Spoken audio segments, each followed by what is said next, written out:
Assalomu alaykum qadrli bog'sevarlar. Sizlar bilan yana bir bor ko'rishib turganimdan bag'oyatda mamnunman. Bilasizlar, har doim sizlarga landshaft dizayni, dendrologiya sohasiga oid bo'lgan aktual mavzular, dolzarb mavzularni ilmiy asoslangan faktlar va qiziqarli ma'lumotlar bilan tushuntirib borishga harakat qilaman. Va kecha o'tirib miyamga bitta fikr kelib qoldi. Kelinglar, men o'zimning blogimda bitta rubrika ochsam va ushbu rubrikani nomi bepul konsultatsiya deb nomlansa. Nima uchun? Sababi oxirgi 3 yil ichida faol tadqiqotlarim aynan o'simlikshunoslik, dendrologiya sohasiga oid bo'lganligi uchun men YouTube orqali yoki televideniye orqali ko'rsatuvlarimni ko'rishadi, kuzatishadi va qattandir bo'lsa ham yoki o'zim bergan ma'lumotlarga asosan meni lichkamni topishadi va lichkamga juda ham ko'plab savollar yuborishadi. Albatta fiziologik jihatdan inson ulgura olmaganligi kabi va mendan bitta bo'lganligi uchun 2-3 ta klon bo'lmaganligi uchun ko'plab beriladigan savollarni bepul konsultatsiyasini yo'lga qo'ysam, odamlar shu qiziqarli, nima deydi, olamshumul deymiz, hali hech kimda bunaqa holat kuzatilmagan kasalliklarmi yoki o'simliklarga oid bo'lgan qanaqadir muammoli savollarmi, shunaqa savollarni yo'llashsa, shu rubrika mana shunaqa rubrika ostida joylangan videoni kommentariyasida va aynan men shu insonga bog'lanib,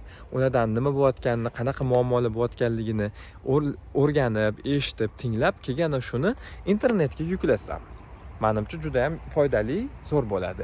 Endi shaxsiy ba'zi holatda favqulodda holatda bog'ga borib ko'rib konsultatsiya berish, kesish, ekish, qirqish, landshaft dizayn sohalari bo'ladigan bo'lsa, meni telefon raqamim chiqyapti. Ya'ni bu pulli xizmatlar. Ana shunaqa xizmatlar bo'ladigan bo'lsa, o'zimga telefon orqali bog'lanib turib, biron kunni kelishib, bemalol shu pulli konsultatsiyalarni ham amalga oshirsak bo'ladi. Nima uchun men buni aytyapman? Sababi bizning mentalitetimizga xos yokida o'zbekchiligimizga xos deymizmi? Aynan nafaqat O'zbekiston, balki Markaziy Osiyo mamlakatida yashovchi insonlar ortiqcha pul sarflashni yomon ko'rishadi. Chunki men pulli konsultatsiyani yo'lga qo'yganimdan keyin ko'plab yozgan insonlarga xizmat haqqi mana buncha bo'ladi, buncha bo'ladi deb yozsam, ularda salbiy qarashlar uyg'onmoqda. Afsuski, bilasiz, bo'sh qop tik turmas degandek, meni ham juda ham ko'plab tadqiqotlarim, ilmiy ishlarim va izlanishlarim uchun albatta ma'lum bir miqdorda xarajat ketadi va hozir kunda bilasizki,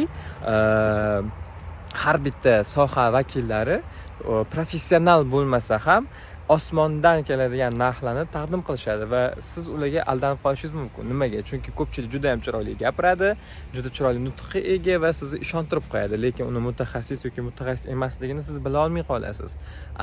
Shunaqa narsalarni oldini olish maqsadida siz meni blogimga o'tib, bemalol blogimdagi joylangan videolarni tomosha qilishingiz mumkin va albatta xat hujjatli meni anchadan beri kuzatadiganlar qanaqa sohalarda o'qiyotganim, nima ma'lumotlarga ega ekanligimni bilishadi va aynan mana shunaqangi professionalroq, chunki professional o'zim maqtaveraman, professionalroq mutaxassisdan ma'lumot oladigan bo'lsangiz, albatta u aqchali bo'ladi.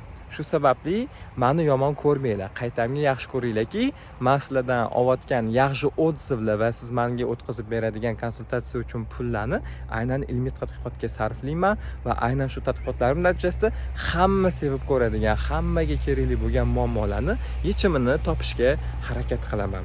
Xo'sh, cho'zib o'tirmayman. Ushbu rubrika haqida ma'lumot bera oldim menimcha qisqa. Demak, bepul konsultatsiya rubrikamda hammada birdek bog'ida kuzatiladigan noodatiy kasalliklar, noodatiy qanaqadir kamchiliklar, o'simliklarga oid bo'lgan muammoli savollar bo'lsa, aynan shu savollarga javob berib o'taman. Va bu videoni olishimda ham ma'lumki, mana shunaqangi muammoli savollardan bittasi kelyapti va buni 5 ta va undan oshiq insondan ushbu savollarni qabul qilib oldim. Shu sababli hammaga birdek javob bo'lsin degan maqsadda hozir aynan shunaqangi muammoli savolga javob berib o'tib ketaman. Siz bo'lsa albatta hozir podpiska tugmasini bosmagan bo'lsangiz, podpiska tugmasini bosib qo'ying va ushbu videoni oxirida ma'qul kelsa like bosib qo'ying va aynan shunaqangi muammosi bor deb biladigan do'stingiz bo'ladigan bo'lsa, ularga videoni ulashib qo'ying. Ismoil, mana shu klonimni bitta yaxshilab ko'rib bering, nima sepay. Shuni aytaman, mana bunaqa oq bo'lib qolyapti. Mana. Hayronman nima qilishga. Bunaqa oq bo'lishi mumkin emas edi, mana. Yo, quyoshda turgani uchun shunaqa bo'lyapti deb o'ylaysizmi? Mana bunisi. O'tgan hafta aktari sepdim. Borini topdim-da, hozir shuni. Dorilang dovdingiz. O'rash kerak bo'lsa, o'ray. Bo'lmasam, yo vitamin yetmayapti mana. Nima qilgan deysiz? Qarang. Mana shunaqa bo'lib qolyapti mana. Ko'rib bersangiz, shunga qarab keyin dorilardim. O'zim tushunmayapman. Nega unaqa bo'layotganiga. O'zi katta bo'lib qolgan. Mana nimalarni qarang, yo avtoni hisobiga shunaqami ekan. Bardovi bo'lib esa chiroyli bo'lib kelyapti. Baylarni katta bo'lib. Hozir endi mana. Iltimos shu daraxtni yomon bo'lib qolmasin, yordam bering. Demak, guvoh bo'lganingizdek, birinchi savol aynan klonlar bilan bog'liq. Klonlarni barglaridagi oqarish, ularni barglarini chetlarini qurishi va shoxlarini mana bunaqangi holatga kelib qolishi. Mana xuddi shu Zahardin Flowers bitubnigimizdagi o'simliklarda ham bor, aynan klonlarda ham shunaqa holatlar yuzaga keladi. Bu bekitiladigan sir emas. Hamma bog'ga aloqador, bog'da klon yetishtirayotgan insonlar albatta bir kuni shunga duch keladi. Mana shunaqangi holatlarga duch keladi. Xo'sh, endi aytaman, o'rtoqlar, bilasizlar, O'zbekiston iqlimi juda ham issiq, arid, quruqligi bo'yicha birdaniga sovuq ketishi va birdan issiq bo'lib ketishi bu keskin kontinental iqlimdanligidan dalolat beradi. Xo'sh, bunaqangi paytda biza bog'imizdagi o'simliklarni parvarishlashda Rossiya, Yevropa, Turkiya mamlakatlaridan qanaqadir blogerlar yokida hali o'qimasdan, bilmasdan, tadqiqot qilmasdan o'zini mutaxassisman deb ataydiganlardan oladigan konsultatsiyalarimiz bunaqa paytda ish bermaydi. Albatta, ilmiy asoslangan va sodda tilda tushuntiriladigan ma'lumotlar sizlarga asl qotishi aniq. Xo'sh, klonlar bo'yicha men sizlarga ma'lumot berib o'taman. Demak, mana ko'rib turibsiz, bizning ham klonimiz mana shunaqangi barglarning chetlarini kuyish qorayishi bor va shoxlarning ustidan qurish holatlari bor. Nima uchun? Tuproqqa ham bevosita ta'sir qiladi. Bizni bog'imizga ekkanimizda o'simliklarimizni tuproqlarida sho'ralanish darajasi oshib ketadi, ya'ni ishqorlilik darajasi. Ko'pchilik adashtiradi, ishqorlik darajasi yaxshi bo'lsa, o'simlik yaxshi o'sadi deb. Yo'q. Nordon tuproq bilan ishqorli tuproqning farqi bor. Xo'sh, bu o'simliklarimiz, manzarali o'simliklarimiz nordon tuproqni yaxshi ko'rishi mumkin, lekin ishqorli yerlarga chiday olmaydi. Bu bo'lsa o'simliklarni aynan tanasida yuzaga keladi. Xo'sh, bu ishqor, ya'ni tuproq tarkibini o'zgarishi substratda kuchsizlanishidan dalolat beradi. Xo'sh, mana bizda ham ko'rganingizdek, bu tuyada turganiga hozir 1 yildan oshdi va o'tlardan ham bilsangiz bo'ladi, o'tlar ham bunaqa sifatli bo'lib o'smayapti. Odatda juda ham yashnab, gullab yashnab o'sib ketardi bu o'tlar va ko'rib turibsiz, tuprog'imiz juda ham rangi boshqacha, bir tarkibi ham bir boshqacha bo'lib qolgan, ocharib qolgan. Bu bo'lsa, allaqachon buni tarkibidagi oziq moddalarni yulib ketgandan dalolat beradi. Siz ham agar bog' shunaqa narsa yuz ketayotgan bo'lsa, eng avvalo tuprog'iga murojaat qilishingiz kerak. Ularni tagiga kisli torf, ya'ni nordon torfdan yokida maxsus tuproq aralashmalaridan, substratlardan solishingiz tavsiya etiladi birinchi navbatda. Ikkinchi bo'lib bo'lsa, albatta ildizdagi muammolar. Ushbu o'simliklarda vertitilyoz deyiladigan narsa bor. Vertitilyoz kuyish, ya'ni o'zbekchasiga qanaqa, mana shu o'zbekchasiga aytyapman, vertitilyoz kuyish deyiladi. Bularda barglarda mana shunaqa kuyish holatlari yuzaga kelishi aynan bakterial va zamburug'li kasalliklardan yuzaga keladi. Bakterial zamburug'li kasalliklarga qarshi kurash uchun eng yaxshi preparat bu fundazol yokida Maxim. Hozirda O'zbekiston bozorida Maxim dorini topamiz, lekin fundazol topa olasiz. Siz bilan o'simliklarning ustiga purkashdan oldin ularning iltizida zamburug'li kasallik bor yo'qligini aniqlab, ya'ni uni sekin-astalik bilan atrofini erta tongdami yoki kechki salqinda kavlab bilib olasiz va agar ildizlarda qorayishlarni ko'rgan bo'lsangiz yoki ildizni ko'lashingizda bemalol ko'lab tushgan bo'lsa, ya'ni popukismon ildizlariga duch kelmagan bo'lsangiz, demak ildizda muammo bor. Tegini ko'masiz va tagiga ana o'sha fundazol preparatdan quyasiz.